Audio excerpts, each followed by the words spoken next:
नहीं सुशीला, असंभव, असंभव है सुशीला, असंभव है। साईं बाबा के गुरुदेव भगवान के अलावा दूसरा कोई हो ही नहीं सकता। और वो जौहर बाबा भगवान नहीं है, नहीं है भगवान। नाना वली सच कहता है, जो द्वारिकानाथ का साथ देता है उसकी गिनती इंसानों में नहीं, शैतानों में ही हो सकती है, शैतानों में ही।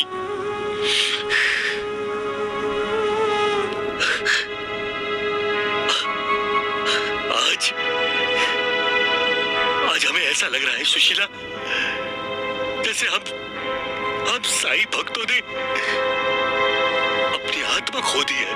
क्यों लगता है तुम्हें ऐसा कि तुमने अपनी आत्मा खो दी है?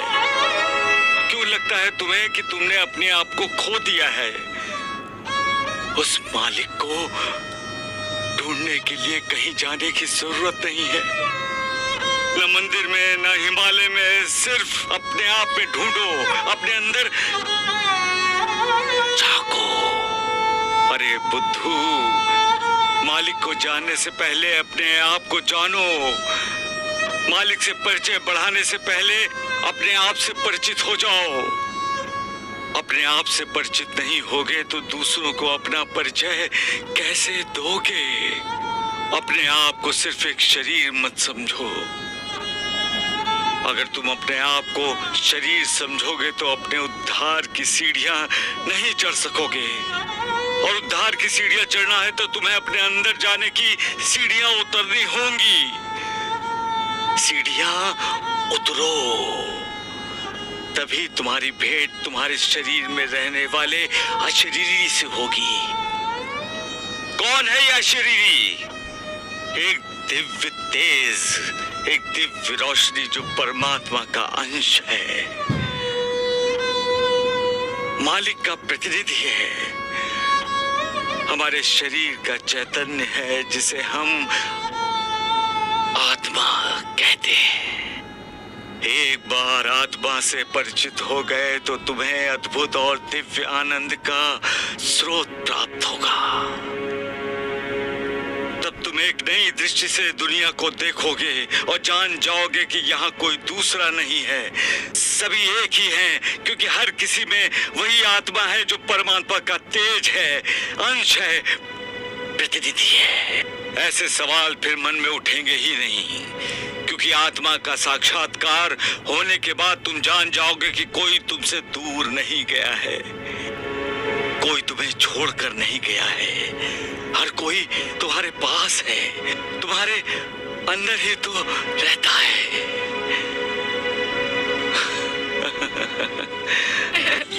मैं तुम्हें एक कहानी सुनाता हूँ। हाँ। यहाँ बैठकर सुनते हैं। चलो, चलो, चलो, चलो, बैठो, बैठो। हाँ।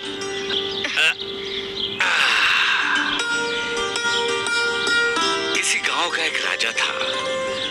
गांव में मेला लगा हुआ था। तब एक तंत्र मंत्र जानने वाला एक तांत्रिक उस गांव में आया। राजा ने उसका सम्मान नहीं किया। इससे क्रोधित होकर तांत्रिक ने गांव की नदी में जड़ी बूटी फेंकी और मंत्र फूंक कर कहा, जो भी इस नदी का पानी पिएगा पागल हो जाएगा। फिर क्या, गांव में तो सभी एक ही नदी का पानी पीते थे, दूसरा पानी था ही नहीं गांव में। सभी ने उस नदी का पानी पिया और सारे के सारे पागल हो गए। राजा अपने लिए गंगा जल मंगवाया करता था, इसलिए वो पागल नहीं हुआ, लेकिन गांव के लोग उसे पागल समझते थे। कहने लगे, हमें ऐसा पागल राजा नहीं चाहिए, हटा दो इसे, किसी दूसरे को राजा बना देते हैं। फिर क्या श्रवण दोस्त, राजा को उसके वजीर ने समझाया कि अगर उसने नदी का पानी नहीं पिया तो उसका सिंहासन खतरे में आ जाएगा। मजबूर होकर राजा ने उस नदी का पानी पिया।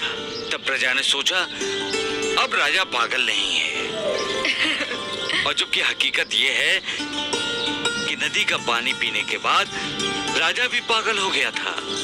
फिर इसका मतलब ये है दोस्त कि हम समाज से दुश्मनी मोल नहीं ले सकते। प्रवाह के विरुद्ध हम हर कोई नहीं तैर सकता।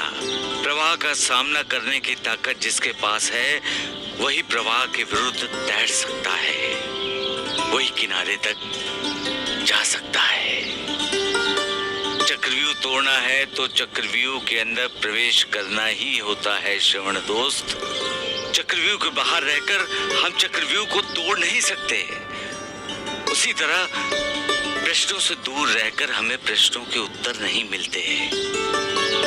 प्रश्नों का सामना करना ही पड़ता है और सामना करना ही चाहिए। हाँ?